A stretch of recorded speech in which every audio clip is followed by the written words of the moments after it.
Former Florida Gators quarterback, NFL quarterback, and NFL head coach. Coach K. Stevenson has a resume second to none, and now he's sharing his insider information with you. Talk Football with Coach K starts right now on ESPN Pensacola.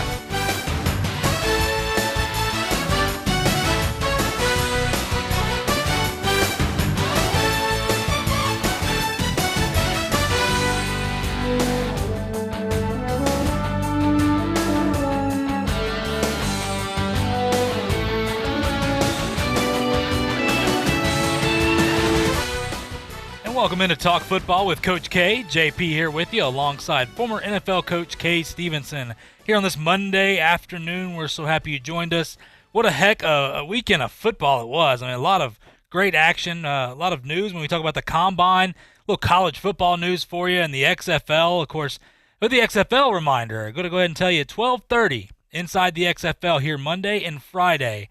Now today we're going to break down Week 4 of the XFL, and what a week it was. But first things first, Coach, before we get into the show, how are you doing today, my friend? I'm doing well. Look forward to it. Absolutely, as always. Coach, I want to start today with one of the bigger headlines. Well, depends on who you root for here. The Bears expected to add veteran quarterback to push Mitch Trubisky. Well, we've talked about this. This is a quarterback in Trubisky that, well, he told people he had to turn the TVs off that were negative about him. When you talk about bringing a quarterback in here, a little interesting. Now, they've said that Trubisky is their quarterback for 2020, whatever that means at this point. The rumor, this is interesting. The rumor is Marcus Mariota may be the guy right there. Now, Coach, when you talk about bringing in a veteran quarterback to push Trubisky, do you think Marcus Mariota is the answer? You know, I'm not so sure about Marcus Mariota. I'm not sure he's the answer, and I'm not sure he is not the answer. So what I would like to, the way I'd like to approach it is I think somebody has determined that Trubisky is a major risk.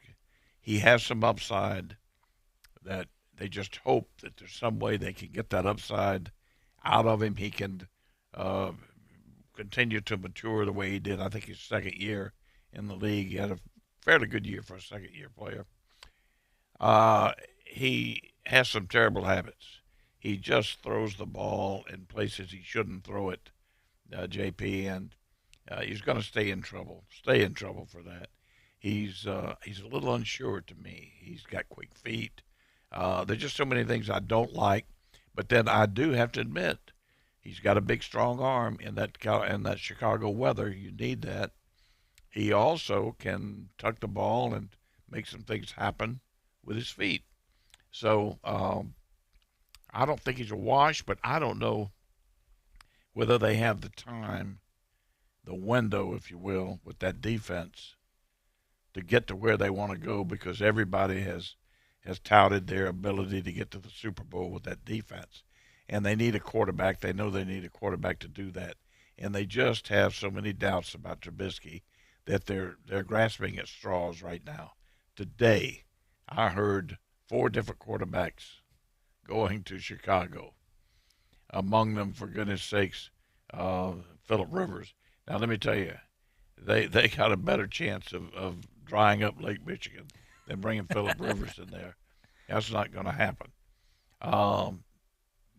Mariota's he's a possibility. Dalton from Cincinnati is another. He's a possibility. Tom Brady's the same as Rivers. There's no way Tom Brady's going there. So if they want to bring in another quarterback, I suggest they probably look at one of those two and go ahead and make that deal if they think they need to make it. And, Coach, my next question, when you look at Andy Dalton, this is a guy that I think he can go out and win some ball games. He's got almost like a fresh breath of air at this point. You know, Joe Burrow is going to come into Cincinnati. We'll get into that more later. But when you look at a guy like Andy Dalton, you want to talk about pushing Trubisky? Andy Dalton, this is a guy that wants to win now. He wants to go prove that, listen, he's not that washed quarterback that was in Cincinnati for all those years that was just average. And I think, you know, to me personally, I believe he would start over Trubisky. That all depends on the coaching aspect and everything like that. I think that's the guy. Marcus Mariota, listen, I'm a Tennessee Titans fan. He needs to get out of Tennessee. It needs his own breath of fresh air. But I don't think that's going to be the guy that's going to push him. Almost, I look at Mariota like a version 2.0 of Trubisky. Not in all their aspects, but just a guy that's average. He has some of those intangibles, but is he really a guy that can take you to the playoffs? I don't think so. But where I look at Andy Dalton, this is a guy I like. I like Andy Dalton a lot. I hope that maybe he'll go to the Bears, but if he does, Coach, I believe he could push Trubisky out of that starting role. You made some good points there, JP. You really have. The difference between Mariota, for example, and Dalton are pretty much what you said. Now, Dalton's more of a veteran, a proven veteran.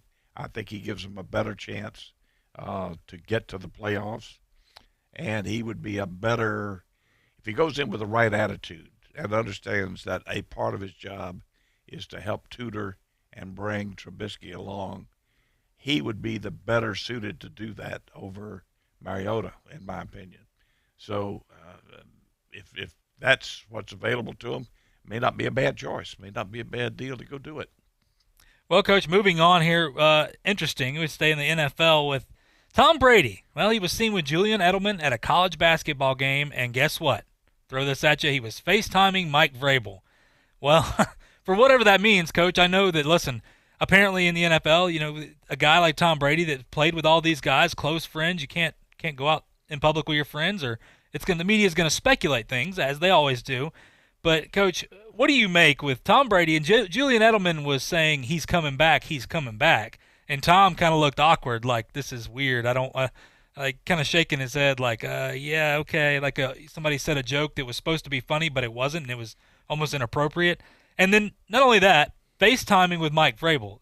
Do we take anything from this at this point, Coach, or just a guy going out on a Saturday? I don't think you can. Even to go further, Brady, I think it looked like he mouthed, he's not. So you never know. I think he wants to keep all options open at this point, not close himself off. He, in my opinion, is enjoying this courting that he's getting, this recruiting situation that he's in. And he's going to make the most of it. I really believe that Brady is one guy who would put so much research into this, and I think he's been doing it for a long time, not just since the season's over. I think he was doing it. I think that's why he sold his house. And not that he won't go back there. I'm not saying that. I'm just saying I think he has put an awful lot of research into where might be the best place for him to go and for him to achieve what he wants to achieve in football. So when he makes that decision, he will have made a very comprehensive study, and it'll be a good decision. Absolutely. And listen, to bring this even further, I don't know if Julian Edelman, this is the guy that was drinking over in California and jumping on a car, is the best guy to get your source from when you look at somebody like that. But nonetheless, you know what? It's some more Tom Brady news, and we're still waiting to find out as free agency inches closer. It seems like it's almost here. Well, Coach, I want to stay at the Bengals. We talk about Joe Burrow. Now, I think it's all but certain, as it always has been, even though there's been speculation. There's really no speculation. Let's just be honest. The Bengals plan to use a franchise tag on A.J. Green, and it's rumored, Coach, that Joe Burrow told them that he wanted them to keep him. Well, I think that's obvious. You want to keep a really good receiver like that. But not only that, Coach, I just want to throw this out there. The Bengals lineup, if A.J. Green stays, is A.J. Green, Tyler Boyd, Auden Tate, the great young receiver, the speedster, and John Ross, who still holds the 40-yard dash record, 4.22 by the way, and then Joe Mixon. Coach, that's some offensive weapons that are top-notch. When you look at that, really, the Bengals, they have to fix their offensive line. We know that.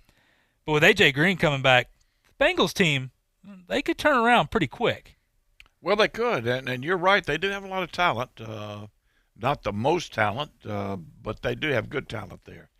Certainly a heck of a lot more than most teams would have. So it's a good situation from that standpoint.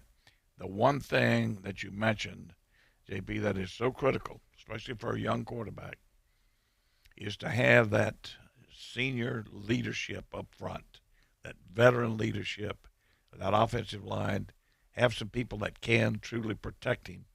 And if not, they're going to have problems. I don't care what quarterback you have, but it's certainly a young guy, a rookie coming in. You're going to have some problems. I think they'll do everything they can to shore up that offensive line, and probably through trades or acquisitions, free agency, and depending on what they do with their draft picks, this is one of the best years ever for offensive tackles in the history of the draft. So they could end up coming back there. They're going to have the first pick in the second round. So they could come back and maybe pick up a very, very valued offensive lineman at that point. Yeah, I agree, Coach. Listen, the Bengals, they do have the talent. They don't have the depth that a lot of teams have. But when you look at this is going to be interesting to see. Joe Burrow is the guy. He's been the guy. But, Coach, to talk about the draft, I want to go to the next guy here. Now, everybody's trying to figure out with Washington, the Redskins have come out. Ron Rivera said, listen, Dwayne Haskins has not been anointed to start at quarterback. We've talked about that before on the show. Coach, everybody is trying to once again figure out, is Washington blowing smoke here saying that they could possibly take Tua, or is this a serious consideration here with their quarterback situation?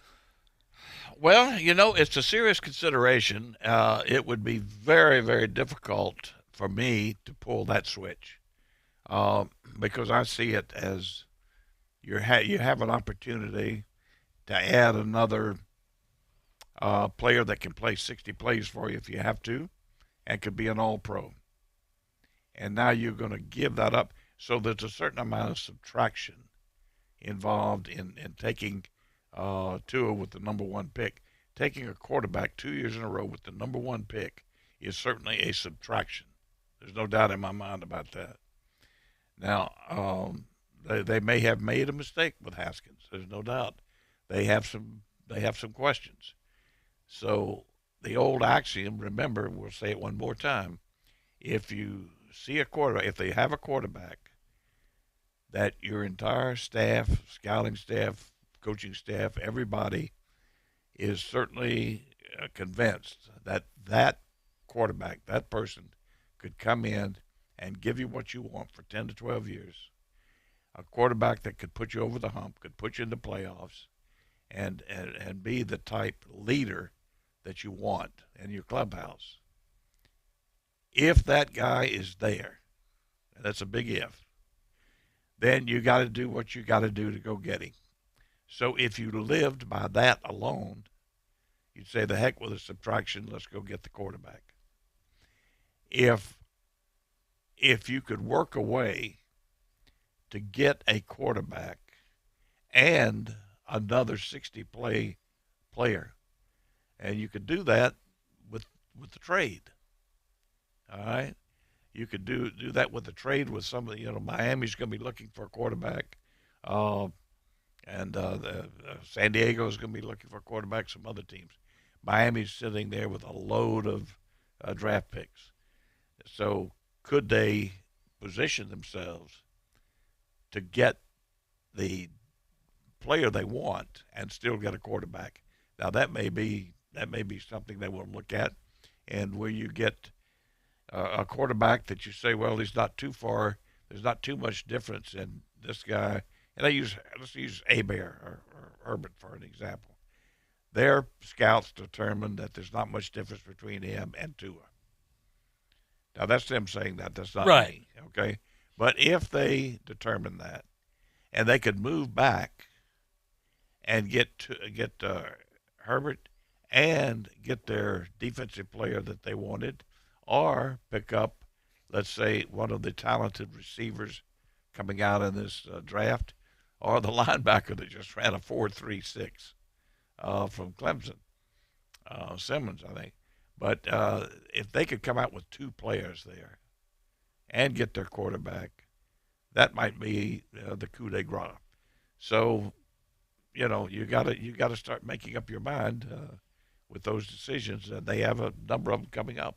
Yeah, absolutely. And then look, Washington we knew was going to be a mess. Ron Rivera even said when he took this job, he knew it was going to be the most challenging job he's ever had. Nonetheless, it's going to be interesting to see what happens here as draft time inches closer, literally inches closer as it's in April.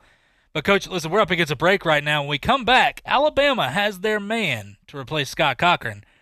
You'll have to find out when we come back. You're listening to Talk Football with Coach K here on ESPN Pensacola. I'm attorney Stephen Luongo with Levin, Papantonio, Thomas, Mitchell, Rafferty, and Proctor in Pensacola, Florida. Distracted driving is a dangerous epidemic on America's roadways. In 2016 alone, over 3,000 people were killed in motor vehicle crashes involving distracted drivers. This according to the National Highway Traffic Safety Administration. For more information, please visit us today online at levinlaw.com. Please be safe on the roadways. Stop the text, stop the wrecks.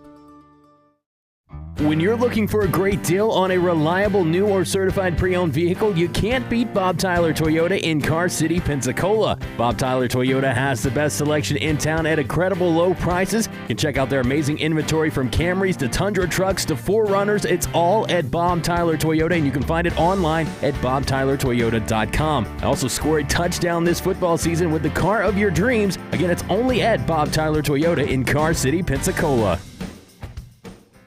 Hello, sports fans. Miles Bentley here, General Manager at Hill Kelly Dodge Chrysler Jeep Ram in Pensacola. Growing up, I always loved sports. Nothing but net, out of the park, through the uprights. Sink the puck Bentley, that was me. But my love of the game couldn't beat my love for Pensacola and helping folks get on the road of dreams in a new Dodge Chrysler Jeep Ram. Sure, I never went to the big leagues in sport, but we're all pro here at Hill Kelly Dodge Chrysler Jeep Ram. Proud to be in Pensacola. Sometimes your bank, your family, and your friends love you, but they don't have the money to help you. Sometimes we have chances to make money, but the old saying, you've got to have money to make money, rings true.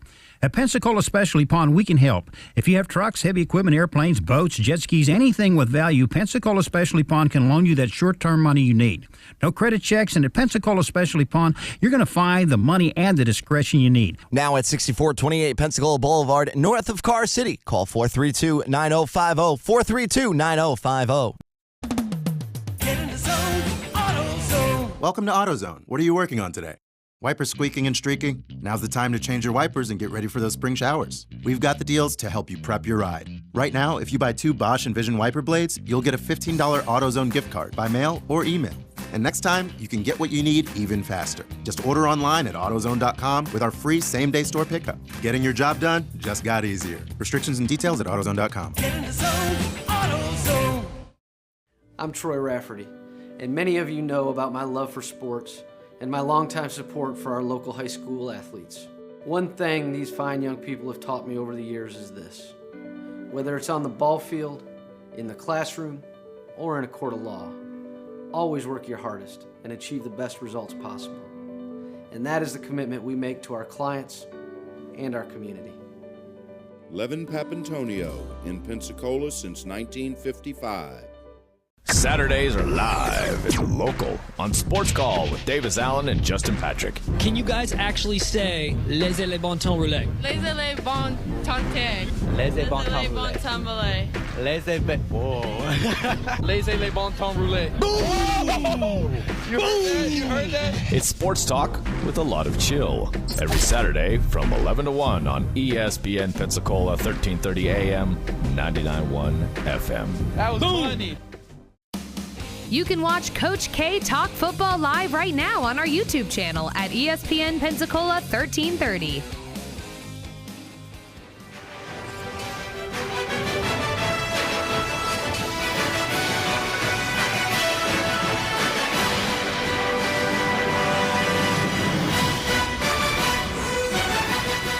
Welcome back to Talk Football with Coach K. JP here with you alongside former NFL coach Kay Stevenson on this Monday afternoon. Well, Coach, we talked a little NFL news, talked some draft, interesting news going on there as well. I want to stop with the Alabama Crimson Tide. Well, Scott Cochran left. It was a bit of a surprise for a lot of people. Scott Cochran, of course, there's your guy. I'm not going to do it. But anyway, David Ballou is now named their strength and conditioning coach. This guy, he was the director of athletic performance for the Hoosiers of Indiana. Of course, he brings with him Dr. Matt Ray, who was also an athletic performance coach. Coach, when you look at this is a guy, David Ballou, that was highly sought after. And Scott Cochran, it's going to be tough to replace him. And I know that when we're talking about it, people are, if you're not an Alabama fan, you may not know who that guy was anyway. But strength and conditioning coaches is making news? Well, absolutely. A strength and conditioning coach can make or break you sometimes. He gives you that on-field edge. But, Coach, I ask you, truly for a strength and conditioning coach? How important are they, and how big of a pickup is David Ballou for the Crimson Tide? Well, it's a huge pickup. The importance of a strength and conditioning coach is tough to sum up because it's considerable. First, they are with your football team more than any other coach on your staff, including the head coach. The head coach talks to and addresses the team second next to the strength and conditioning coach. He is constantly with your football team in season, off season. Has to have a level of respect that is just beyond question. He has to be a good communicator. He has to have a certain rapport with all those players. Now, you're talking about 100 and some odd players, and you've got to have their feelings. Most of these guys, they're temperamental, and they wear their feelings on their sleeve, and so he's got to keep that in mind. Plus, he's got to demand a performance level above and beyond anything they want to do. Now, you can believe that one, because absolutely, there's no way they want to go through the regimen that a good quality strength and conditioning coach is going to put them through. So take all that and put it together and say, what do you need? You need a psychiatrist, a strength and conditioning of,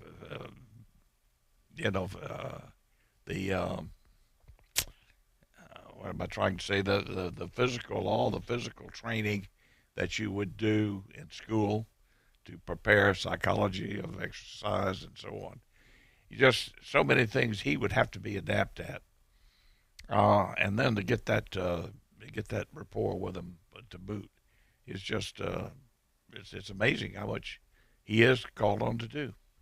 Yeah, he's going to have to bring the energy. That's one thing everybody loved about Scott Cochran, as well as also off the field. When you talk about in the weight room, the way he presented himself to those guys, and really those guys believed in it. You see that Alabama has played to a high level like that for so many years. It just shows you the job he did. For David Ballou, I mean, it's like you said, Coach. Listen, they're going to expect a lot out of him. It's a lot different than being at Indiana. I mean, it's just a tremendous amount of difference. You're with one of the greatest teams in college football right now, and nobody wants to see a drop-off, like you said. But going to be interesting to see how that plays out. Coach, I want to mention something here before we get to the Combine. The Citadel, they're the first ones. They are going to use some XFL rules for their spring game. Now, you may scoff at that. It's going to be interesting. I'll check it out just to see how it plays out for college kids. That means nothing for the college game. It's just they're trying out some new rules. The kickoff rule, how you have the guys lined up 10 yards apart right there. Yeah. No extra points. They're going to go for 1, 2, and 3. And then the double forward pass. Coach, I mean, I'll look at this for the Citadel, and I know it's the Citadel, and it's something we've talked about before, though, with the NFL, the college game, whatever it may be. May we see some of these rules change? And with the Citadel making this jump, I mean, I know, once again, it's not Alabama or anybody, but, I mean, do you think that the NCAA may take some looks there and see how this plays out? Oh, I think the NCAA is looking at it right now. They're looking at it, giving it a heck of a good look, because these changes have been popular with the audience, the viewing audience. Now, there may be some that say, "Oh, I don't like the kickoff rule," but let me tell you, that is as near to duplication of the kickoff as you can get, and yet reduce the injury level and also the penalty level. If you notice, there haven't been as many penalties. When you're coming 45 yards downfield, somebody's going to lose the relationship with their responsibility, and they're going to be a little behind on a block, or it's not going to get it right. So it's cutting down on all of that, and I think the extra point deal is his approach is absolutely good. I mean, I can't think of anything that would be better, really, from a fan standpoint, than to have that type of approach. Absolutely. It's interesting. I wish that the NFL and the NCAA would take some of these, but we'll see what happens. Coach, I know we got a couple minutes. I want to talk about the Combine. I had some winners right here. I think a couple winners. We talk about Isaiah Simmons, the linebacker. He is a beast. Now, he's played a little secondary as well, but I think he'll be a linebacker in the NFL. But he said earlier in the week, they said, well, what are you going to run your 40 in? He said, fast. They said, well, what's fast? He said, below a 4.4. And they were like, you're a big dude to be running that fast. He said, well, you'll just have to see. Well, he ran a 4.39. That's pretty impressive, Coach. And a couple other guys I want to mention as well. C.J. Henderson, the corner out of Florida, what a phenomenal talent, also ran a 4.39. And then, Coach, my last one, the big winner here is Jordan Love. Now, Jordan Love is a guy that was playing from behind. We weren't sure what he had. Of course, at Utah State, you don't have all the talent around you that some of these other guys do. But he's also a guy that he definitely jumped his draft stock, even more so that some people, Todd McShay, thinks he's going to be drafted before Justin Herbert. So I'd say, you know what? That's impressive at that point. Well, I think Todd McShay is wrong, to be honest with you. I think Love is people are too caught up with this deviation in the quarterback position. He can throw from all angles, and what does that mean? That doesn't mean be turkey. It just doesn't. A lot of people have done that at the appropriate time that you have to, but I think in looking at the quarterback position, I think Herbert is the clear third in my opinion. And I think there are going to be some other quarterbacks that you're going to have to really, really consider their intangibles, JP, before making a final decision on them. And one of them is our young man from Georgia. I mean, Jake Fromm.